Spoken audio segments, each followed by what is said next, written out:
2 years ago, we bought this land in Portugal and set up our base camp. We installed a kitchen and workspace in shipping containers. The workspace is now all here. Made a small garden, built a toilet, Pizza Hut, set up solar energy, cleaned an old well, and set up a water system. Water! Let me show you on the map what we did in Season 1. We made pathways, explored the land, discovered ruins, water, and set up our infrastructure. Now we can live here. But our goal is to live here with many people. So this year we will test to see if everything we made actually works. We will invite many strangers from around the world and see what happens when we put them together. And in this video you can see how that went and everything else we built this year. Welcome to Season 2 recap of Project Camp. We start our journey at base camp right here. This is where we spend most of our time. First thing when people came was getting installed. Some came by vans. We actually had a big variety of them. And others had to set up their tents in a nice shaded area. And some found other places to sleep. Alright, so time to start working, and we figured let's build something fun and basic first. We wanted a few wooden decks. This was also a good test for us to try out how wood behaves in this climate. Good to know for all our future structures we want to build. So we made 3 different decks with 3 different types of wood and coatings, so we can see how they behave over time. Now we have decks where people can enjoy the view, do yoga, or just relax. And so far they work pretty well. Let me show you on the map where they actually are.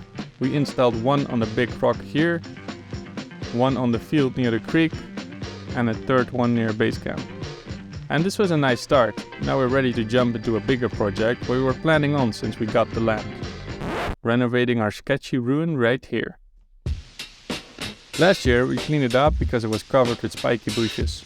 It was a good discovery. Look at this! We never saw the side of the house. But the building was rough, burned down, almost collapsing, and not straight at all. Look at the building style of these bricks. It's like an artwork. This year we started to renovate it and keep as much of the existing materials as possible, just so we have to use less new material. Quite a challenge to reuse this.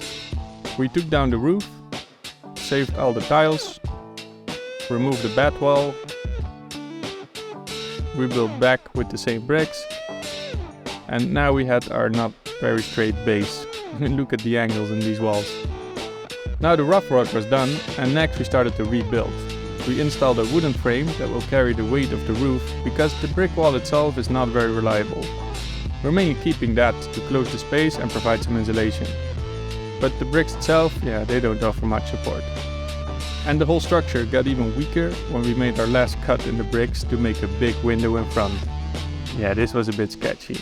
But hey. Look at the view! Yeah, it's definitely not easier to reuse things, but luckily everyone on YouTube thought it was a really good idea to keep the existing structure. Always nice to get some extra support. Okay, so let's leave this ruin for a bit. We will finish this later. Because around this time we were walking around in this area here on the land of the neighbors and we heard the sound of water falling and discovered something hidden.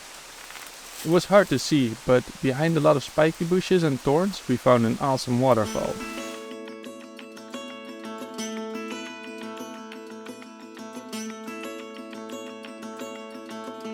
So we started clearing it.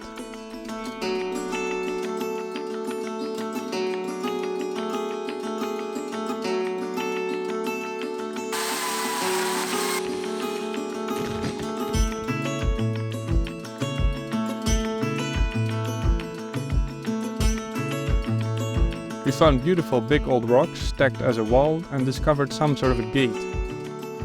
We asked the neighbor if it's actually okay if we clean all of this, and he loved it. And he said it's been a while since he came here. Uma lagoa que nunca mais foi utilizada. Quantos eu venho aqui? Quantos anos? Ui, há mais 20. He also said the gate was made for irrigation and that there was a big lagoon behind the door. We wanted to see that and started cleaning up there. Seems like a big open space. And after clearing it, it was much easier to see the potential of this space. We could take a nice dip down here, but not yet on the top part, because we found out the gate was completely stuck, so there's no water. And we tried jacks and grinders, but it won't move. So we can't fill up the lagoon yet. Timo was quite disappointed. It's frustrating because we tried a lot of instruments, a lot of, I don't know. So we decided for a more drastic approach. Yep, we put ketchup on it. No, that also didn't work. We cut the thing in half, took it out, brought it to the workspace, welded it back together, added some reinforcement, gave it a paint job, and put it back in.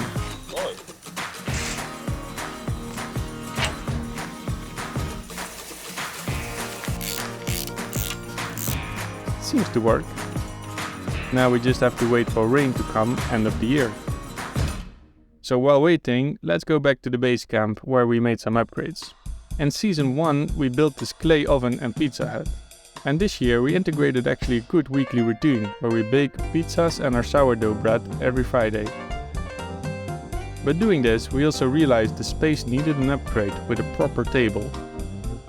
So with some old, not very straight wood, we made a strong wooden frame. And we added a piece of granite on top, a rock that you find a lot in this region. For painting the wood, we used the opportunity to try a natural ink made from acorns, rust and water we found on the land. It created a deep black color, which looks pretty cool. And the table gives us a nice big surface to work with flour and doubles as an office during the week. It's good to see our pizzas getting better, from a first setup with a shovel and a tarp to a proper structured tools and table. Another update we needed was the shower. The one we set up last year was temporary and made from bended branches laying around, so it was a bit exposed. Which means there isn't much privacy. Yeah, especially with more people around this year, it became a bit of a thing. So we took it down and built a new version with more straight planks, so we don't have all the gaps in between. And for the water catchment basin on the bottom, That's disgusting. we tried making it with this new kind of cement, magnesium phosphate, because it's waterproof and suited for the shower. We want to explore alternatives to the standard Portland cement since it's a big carbon emitter in the world. So we did a bunch of tests to find the right ratio and mixture and made a basin. This was only a small little research, but interesting material though. We will continue to see how it behaves in real life and let you know in the research module. For now we have a more private shower. We also added a little bench outside and installed a sink from an old washer for clothes. Yeah, I don't know how you call these things, but it works. This works pretty well. So when summer came, we noticed a more crucial thing popping up to research. Apparently last year, season 1 for us was quite rainy. This year is much drier and hotter. It's hot. Which in this area means forest fire. Lots of them. On this app you can see where they are. Everywhere around us. Quite scary actually. Especially knowing that our own land burned down 5 years ago. This makes it very real that it would likely happen again. But we realized we don't know much about it or how to prevent it. So we went to visit a local fire department, asked the firefighters some tips, did an interview with a professor focused on wildfires, and visited a few big fires around. We learned a lot, but the main take we got from it, there's a lot of work ahead for us to become more fire resilient. Yeah, we needed to think more about this, but in summer it was just too hot. Our creek dried up, which apparently rarely happens. And here you can see a green base camp in winter and a brown version in summer. It was really hard to work and think with the heat. Yeah, I think Colleen sums it up pretty well here. No can do construction. So we took a swim at the local river to cool down from the heat and made a plan on what to do about these fires.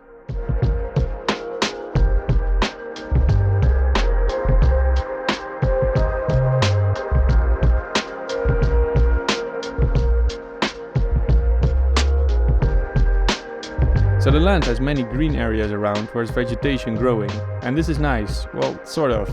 They can get really dry in summer and become a big fire risk. It's basically a fuel for fire. But this all does depend on what kind of trees and bushes are actually growing there. So we started by mapping out all the trees we have on the land, walking around on 10 hectares and identifying every native tree that we see growing, just to get an overview. All the black dots are native trees. We found a lot in this area. And we like them a lot because they are more fire resilient. And the coolest one is a cork oak. This one is most resilient because they have a thick bark that protects them from fire. This one actually burned in the previous fire. You still see the ash on my hand. But unlike all the other trees, it survived because of this thick bark. But they grow slow, so we're happy that we still have a bunch of them on top of the rocks. Anyway, next to base camp, almost every tree is a mimosa, and they burn fast.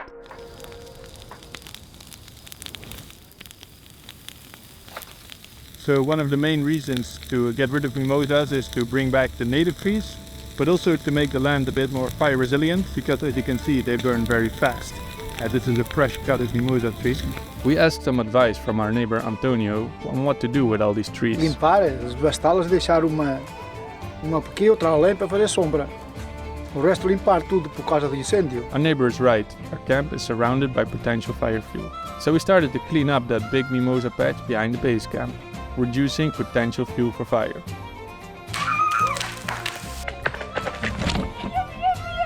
We gathered the wood that could be used as firewood for winter, and we used a wood chipper to chip the branches. We have a lot of mimosa on the land. It's going to be an ongoing battle to live in harmony with them. It's really impressive to see how fast they grow. These trees started growing after the last fire. Look how big it got in 5 years. Local people around us hate them for that. It's just an annoying useless tree, like a weed. But we actually got curious to it. There must be some use for it. So we wanted to see what we can actually make with it. So we did some wood carving, took the bark and used it to weave baskets, chopped some chunks to make stairs in our bumpy terrain, and made a bar stool to sit on a new pizza table to make sure people can work happy. Now that the stool is finished, Martijn can sit at the proper height with a straight back and work happily. Overall, the clearing was a big action, but nothing compared to the size of our entire land. All of this is mimosa tree. Yikes. So this will be a long-term goal to work towards. Okay, for now, time to finish up the ruin. We're going to close it up and install the roof. For that, we needed to get insulation material. And we love the heat-resistant cork oak tree you saw before. This is a great insulation material and actually grows a lot in Portugal. They become big old trees, and every 9 years the bark is harvested and can be processed into insulation material. And the sounds of this harvesting were amazing. Silence, and the only thing you hear is squeaky noises from the cork and the axe.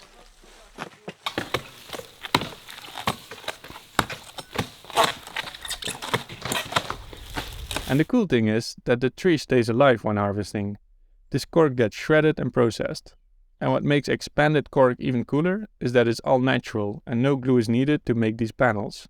Just heat and pressure that binds it together. Pretty cool. So we got some for the ruin and started to put it on the roof. We put the cork on the wooden beams, added a waterproof layer, and added those old reused tiles from before on top. Now it's waterproof. Next, the interior. We installed some old windows that we got from a local guy that had them left over. We placed a wooden frame on the walls and insulated the whole thing with our beloved cork. Next, we finished the walls with wood panels and used the same panels to make the floor.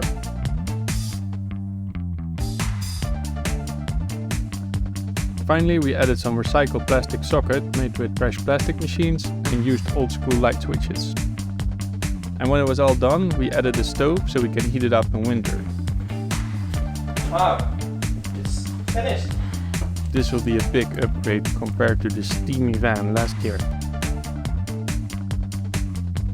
And finally, we also built a veranda outside. This is so we can enter the house easily, but also have a nice place to sit and enjoy the view.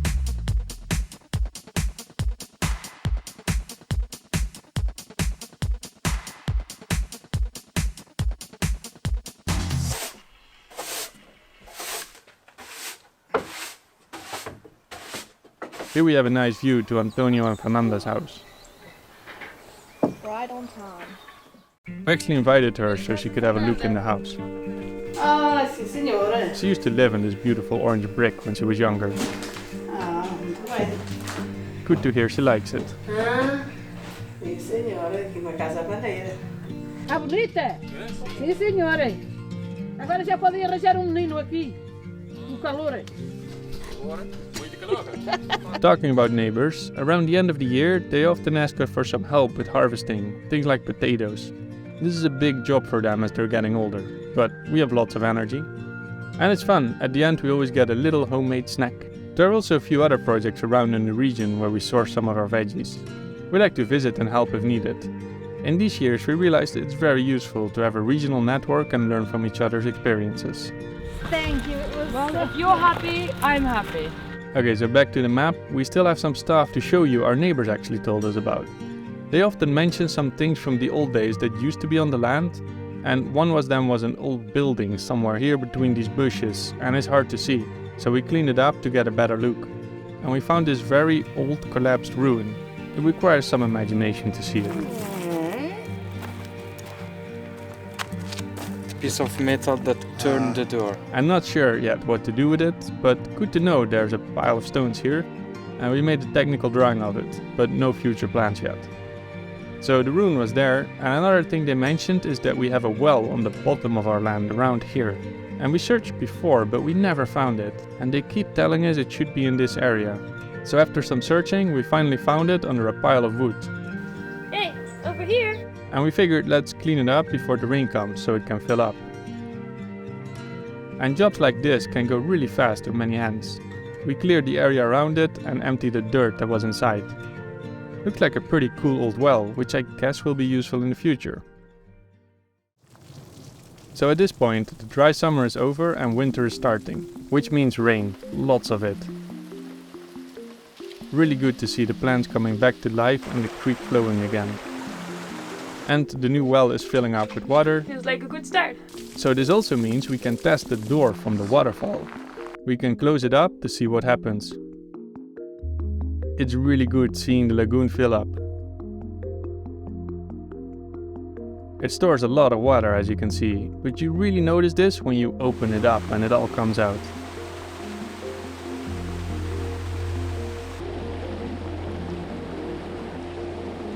Yeah, this action actually flushed away our GoPro. Now it's somewhere there, but there are a lot of brambles.